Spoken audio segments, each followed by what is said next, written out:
নমস্কার বন্ধুরা, মাম্পিস রান্নাঘরে সবাইকে স্বাগত। আজকে আমি হাজির হয়েছি নিরামিষ রেসিপি নিয়ে। রেসিপিটি হলো ফুলকপি আলুর তরকারি। এইভাবে বাড়িতে বানিয়ে দেখবেন। যে কোনো নিরামিষ দিনে লুচি, পরোটা, ভাত সব কিছুর সাথেই এইভাবে বানিয়ে খেয়ে দেখবেন, স্বাদ মুখে লেগে থাকবে। ভালো লেগে থাকলে বন্ধুদের সাথে শেয়ার করে দেবেন। তাহলে দেখে নিন আমি কিভাবে বানাচ্ছি আমার আজকের রেসিপি নিরামিষ ফুলকপি আলুর তরকারি। এটা বানানোর জন্য সবার প্রথমে আমি নিয়েছি একটা মাঝারি সাইজের ফুলকপি। ফুলকপিগুলো আমি ছোট ছোট করে টুকরো করে নিয়েছি। দেখুন সাইজটা আমি এইভাবে কেটে নিয়েছি আর ধুয়ে নিয়েছি। আর নিয়েছি দুটো মাঝারি সাইজের আলু, যেটাকে আমি কেটে নিয়েছি। একটা মাঝারি সাইজের টমেটো, সেটাকেও কেটে নিয়েছি। একটা মিক্সিং জার নিয়েছি মশলাটা তৈরি করার জন্য। দিয়ে দিলাম 3 চামচ টক দই, 10টা কাজু বাদাম, আমি এখানে অর্ধেক করে 10টা নিয়েছি, 1 চামচ চারমগজ, 1 চামচ পোস্ত, অল্প আদা, 3টে কাঁচা লঙ্কা, ঝালটা যে যেরকম পছন্দ করবেন সেরকম দেবেন। আর দিলাম দইয়ের বাটি ধুয়ে অল্প জল। মিক্সিং জারের ঢাকনাটাকে আটকে দিয়ে আমি এটার একটা মিহি পেস্ট তৈরি করে নিলাম। দেখুন মশলাটা আমার পেস্ট করা হয়ে গেছে। আমি আগের থেকে গরম জল বসিয়ে দিয়ে তার মধ্যে দিয়ে দিলাম 1 চামচ নুন। জলটা যখন খুব ভালোভাবে ফুটে উঠবে তখন আমি গ্যাসটাকে বন্ধ করে দিয়ে কেটে রাখা ফুলকপিগুলোকে দিয়ে দিলাম। এরপর একটা খুন্তির সাহায্যে ফুলকপিগুলোকে নেড়ে নিয়ে এটাকে আমি রেখে দিলাম 5 মিনিটের জন্য। ফুলকপির মধ্যে যদি কোনো পোকা থাকে তাহলে গরম জলে দেওয়ার ফলে পোকাগুলো বেরিয়ে যাবে। 5 মিনিট হয়ে গেছে। এরপর আমি ফুলকপির জলটাকে ফেলে দেব।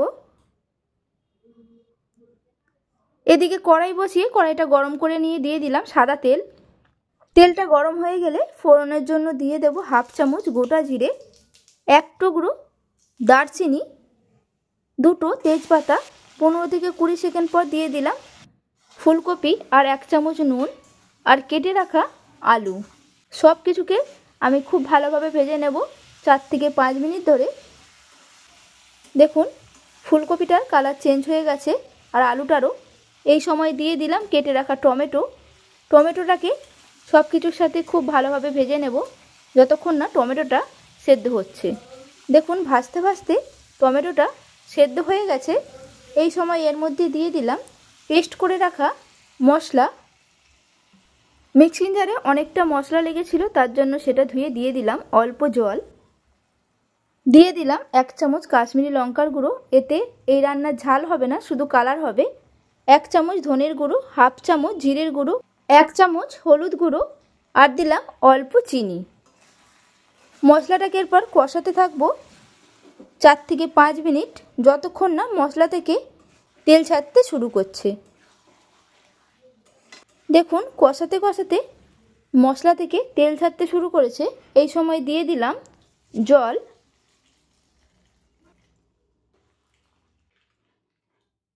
আরও কিছুটা জল লাগবে, কারণ ফুলকপি আলু সেদ্ধ করতে জল দিয়ে দিয়েছি। দিয়ে দিলাম পরিমাণ মতো নুন। আপনারা অবশ্যই নুনটা চেক করে দেবেন।